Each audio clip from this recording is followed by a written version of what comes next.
Well, the presidential candidate of the People's Democratic Party has formally began his campaign for the 2023 election from Uyo, the Akwa Ibom state capital. And Arise News correspondent Mary Chinda has more. The PDP 2023 presidential campaign train opened here in the oil-rich state of Akwa Ibom, but not without a first stop to meet with the traditional rulers of the state. The peace, unity of this country be our goal. I want to appeal to all of us. Campaign, let the campaign be issue-based. You talk about what you do to our people, how you have to develop this country, and not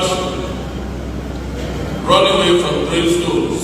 From there, the campaign team makes its way to the nest of champions in the state capital to a rousing welcome of thousands of party supporters. And the campaign commences in earnest with the host governor, Odom Emmanuel, and others taking a swipe at the ruling APC. The campaign to restore Nigeria, revitalize the veins of our growth and prosperity, deepen the cords of our unity that have been fractured, restore hope and faith in our common dreams and aspirations begins today. We are standing as men to let Nigerians know what we've done in the past and what we've been doing, how we've maintained peace in the Nigerian. Speaker after speaker, a frantic effort is made to sell the deliverables of the party. We know the problems worrying Nigerians. Nigerians are not interested in what is worrying us as leaders. Nigeria is not interested in our personal quarrels. Nigerians are waiting for the PDP to come and rescue them from what is worrying them. Nigerians are hungry. Nigerians are suffering from all sorts of sickness. Nigerians cannot move from one point to the other without worry. Nigerians cannot sleep in peace because of insecurity. And I'm aware that all of us know that there is a challenge in Nigeria. There's a great problem in the land, and we are looking for a rescuer. And the PDP has offered to rescue. And when you want to rescue a people, particularly in the military, because now it is like war, because everything has gotten so bad. You do not go to war with a lieutenant leading. Some other parties are presenting lieutenants, the PDP is presenting a general. And the presidential candidate Atiku Abubakar woos Nigerians. When PDP came to power in 1999, we left Nigeria in a state of poverty, insecurity, hunger, lack of education. We lifted Nigeria from the bottom to the top. We became the biggest economy in Africa. We had peace, we had progress. And then Nigerians said they wanted change. They voted for change in 2015. What have we seen? What we have seen is poverty, insecurity, lack of jobs, and disunity. Our children are no longer going to school. Is that what you want to continue with? The Uyo event was boycotted by Governors Nyesom Wike, Shea Makinde, and Samuel Otom of Benue State.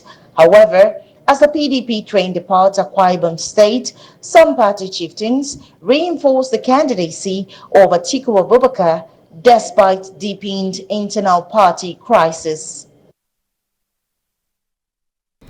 And the Campaign Council of the Women's Wing of the Governing All Progressives Congress has been inaugurated. The event, which took place at the Presidential Villa in Abuja, had in attendance the wife of the President, Aisha Buhari, who is the leader of the Campaign Council, and other top party officials.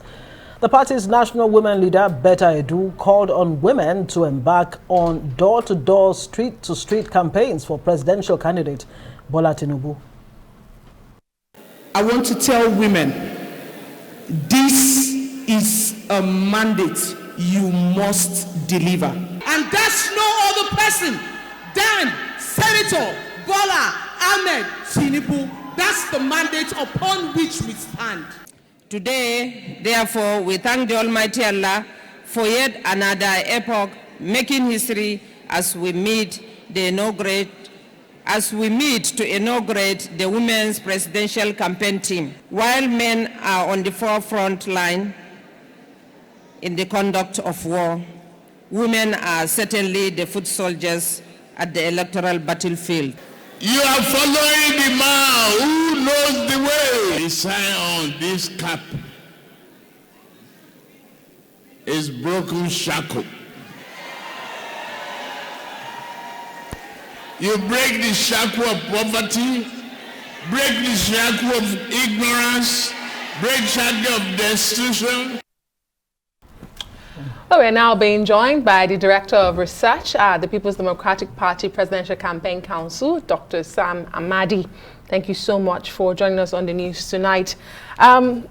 Congratulations are in order. It's the first time we're having a chat since your appointment to that council. Wore his new cap. His new cap, yes. Congratulations. So, your party flagged off its campaign as it's promised today in Uyo. Tell us why Uyo. What's the significance in Akwa Ibom?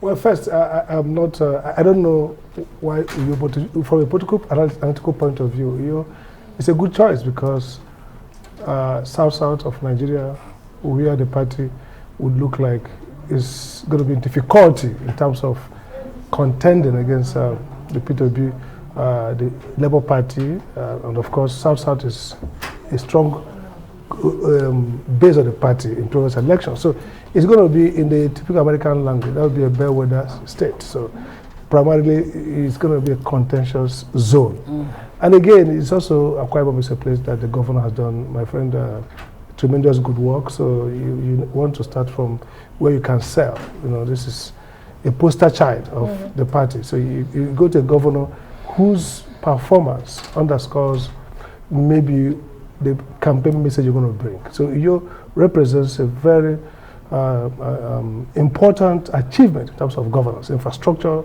even the stadium where the event was held. And then the governor, also somebody who hasn't got a lot of crisis baggage. So primarily it's this kind of image of unity, of consensus, an image that's attractive. Again, you also argue that, look, Uyo will represent, you know, starting from the far, the south, the campaign probably moves down to Abuja and to the north. But either way, you're going to see in 2019, people do two things. Either you choose the base of the presidential aspirant, where you want to probably make a statement around strength, or you choose a contentious zone where you also want to show that you are strong.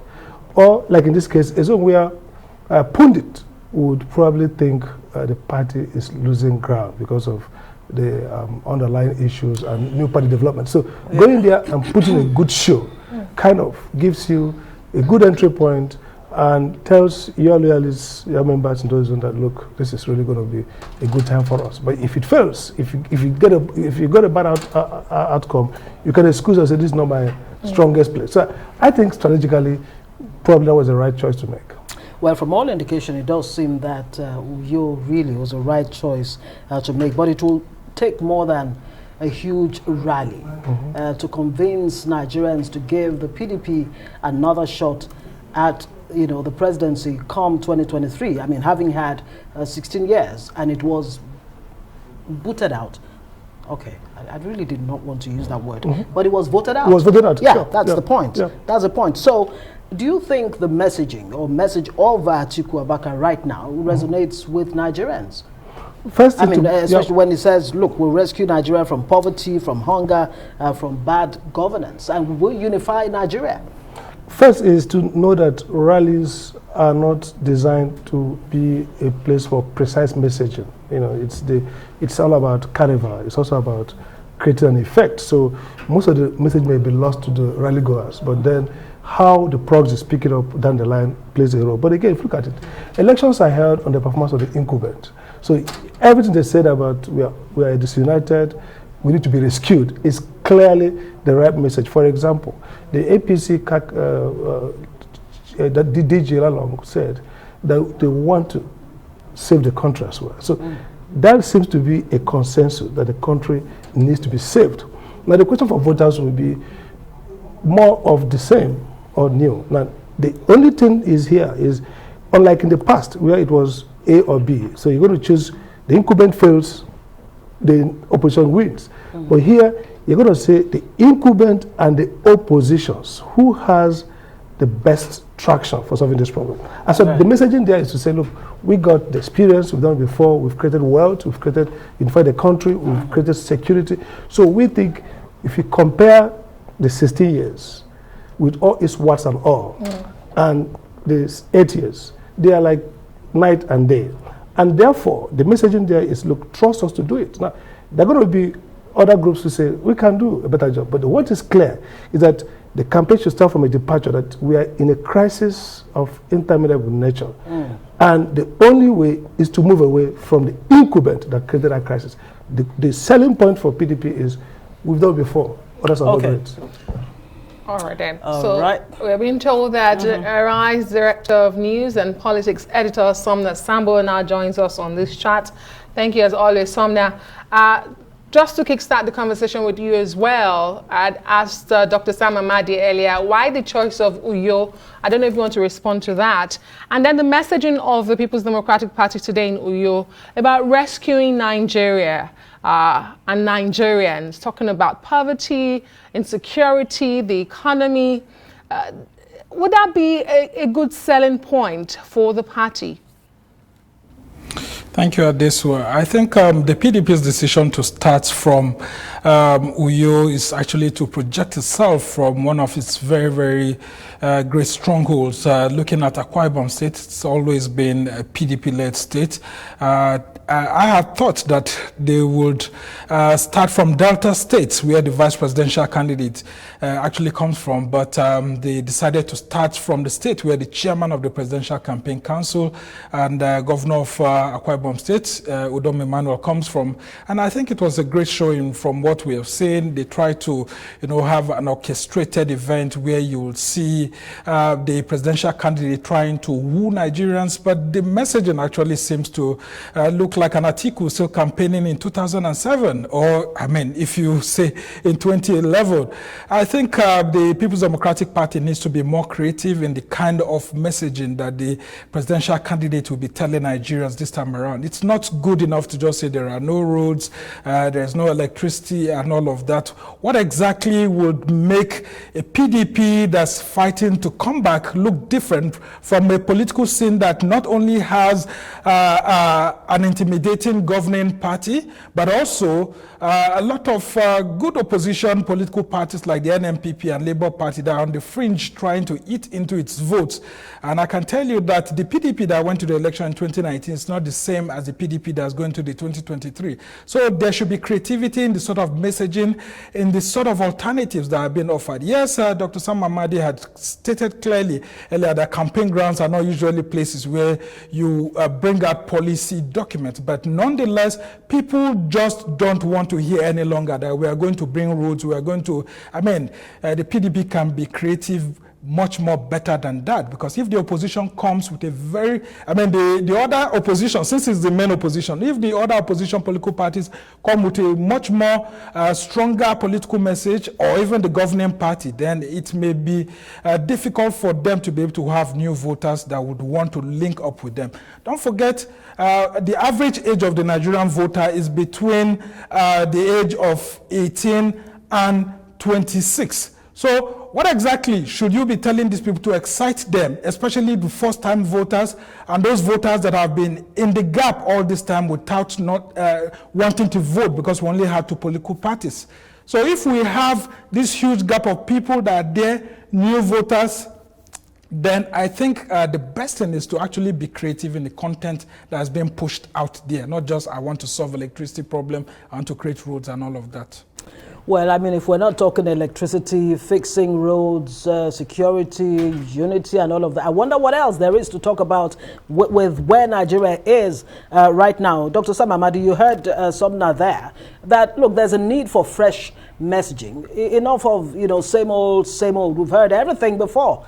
What is that fresh, message that Atiku can actually put out there to, reach and excite the 18 to 26-year-olds that Sumner talks about? Does he have any fresh messaging? Sure, clearly. I mean, 2 things to bear in mind first is that, look, you need to have a message not just strong on policy nuances, but also reverberates with the people. And so when you talk about the country that is lost, look, the UK government showed about increase of visa to leave the country is gone up about 500%. Now, what that means is that the country is totally broken. Young people are voting with their feet out of the country. So I think the message that talks about rescue is a good message. Now, the question is, what are the components of that rescue? Exactly. And I think first is you have to create hope that, look, things can be better. It's not about nuances about fixing technical issues around the economy, around figures, inflation. It's about hope first. Sell hope. And that hope is credible if you are saying, look, trust us. We did it before. We can do it better. That's the starting point. But again, you see, what we're going to see in this election is that the opposition, the multiple oppositions, NNPP, Labour, will drag the main opposition and the ruling party to the town halls and different places where you're going to talk to small groups and get them to buy it. The big idea about the rally is to show strength, to show unity, and to show a determination, enthusiasm. So when you see those people waving flag, it's enthusiasm is the underwriting objective. But again, the messaging about insecurity, about virus, electricity, are the things really that are driving young people to leave this country. And that's the major epidemic right now, is that we may have billions or millions of Nigerian youths missing. Like Amata Sen talks about a billion women missing in the global market. Today we can talk about millions of youth literally missing for the territory of this country. As we talk, maybe every day we have over tens of Nigerian youths leaving, hundreds planning to leave, all because of insecurity, hopelessness. And so a message around hope is the right kind of message. Forget the nuances, the economists, the political scientists, we can come and pass it through and say A, B has to do. But first is, are you communicating hope? And I think the campaign today tried to say the idea that in the past we did it, we can do it again. And that's the starting point. You talk about nuances and waving of the flag, and I can't but notice the Ashwebi, the uniform we see at this campaign grounds.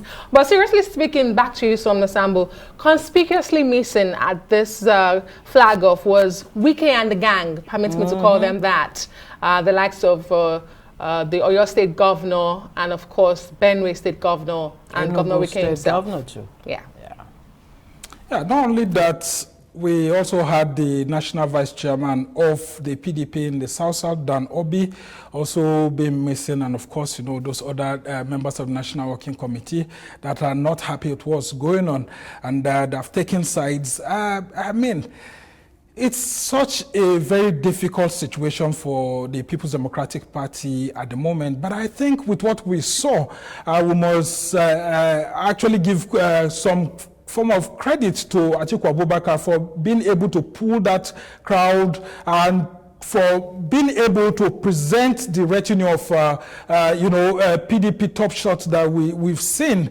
irrespective of the absence of these other 5 governors that some people have termed rebel governors. But I know that from what I've heard of in the past few days ago, there are consistent efforts to try to woo Nyesom Wike back and other members of his group. And considering the challenge that Nyesom Wike and his group members are have also found themselves. It looks like they have no choice than to want to remain in the party. But I can tell you that they are beginning to give room to the governing APC to want to see loopholes. If you look at a statement sent by Festus Keyamo not quite long ago, talking about how the PDP rally in Uyo was full of noise and no concrete details coming from there, I can tell you that, yes, the governing party seems to be hitting hard at the main opposition. Look, there was a slogan that was brought in place by Senator David Mark, former president of the Senate. I mean, change the change. If you have such a slogan, for example, it hits hard at the middle of the messaging of the APC compared to what you're hearing now, that Atiku is a unifier and all of that. I don't think those kind of messaging is, while it's good to want to unify the country, it's really driving at what we need right now. If you remember, when the APC was coming in 2015, they came with the mantra of change, changing the governing party, and a lot of Nigerians bought into that messaging. But what happened to it? Nothing so much was derived from that. And then they now brought the next one, the next level.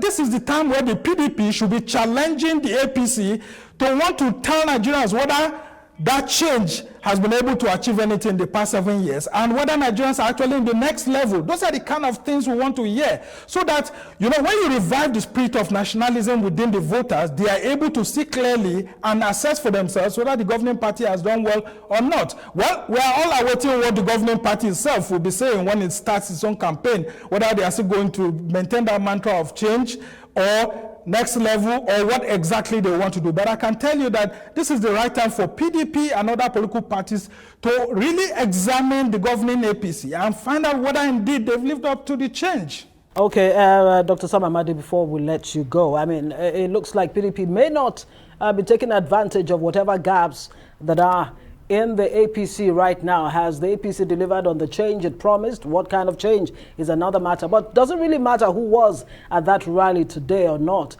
Speaking of Wike and the gang, according to Adeswa, does it really matter anymore at this point? No, it doesn't matter. Will it cost the PDP? It's all about numbers. It's all about the crowd. It's all about optics, and the optics are very good. Now, don't forget, really, this is about strategic behavior. I call the absence strategic absence. You see, when Governor like Governor Gwaye says, look, I'm totally with my leader, host the presidential campaign in Enugu, when the governor like Autumn says, I'm supporting the presidential candidate, or Sheyi Makinde, and they are absent. It's strategic absence. It doesn't really tell us that these governors are opposed to the ticket at all, or they don't work for it. So people who went to that rally, they see the optics, and they're satisfied with the optics. Now, the other things are strategic. The kind of message that was going to come out, that's why I made a point. At the rally, you hear sound bites, but after the rally, the groundwork at this campaign is going to be focused at the local area where the voters are, and on focus groups. And, you know, constituencies require different messaging. And I agree with Sumner that you need a big bang. Elections are always about the incumbent, whether they've delivered or not. It's not always about the opposition. And so the question you ask yourself is, are you better off 7 years than you were the last 16? Can you be better in the future? And if the answer is we're worse off, then the next logical conclusion is that we need a change, not the kind of change we had. And so it's going to be a struggle between the oppositions to present the best narrative of the future. The incumbent is stuck with the past. It has to have a difficulty trying to extricate itself, even though we're going to have Prebuhari is not on the ticket. But the party has to find a way to extricate it from itself on the 7 years. Two double whammy. One, if you extricate yourself, then you are reinforcing that it was a failure. If you don't extricate yourself, you are saying, I am part of that failure. So it's going to it'll be interesting to see the rhetorical magic that the opposition will do to regulate out the fact that this is a collapsed system. It's a case of damned if you do, damned if you don't. Dr. Sam Amadi, Director, Research, PDP Presidential Campaign, thank you very much for joining us. And of course, Sambo, political man, right here at Arise.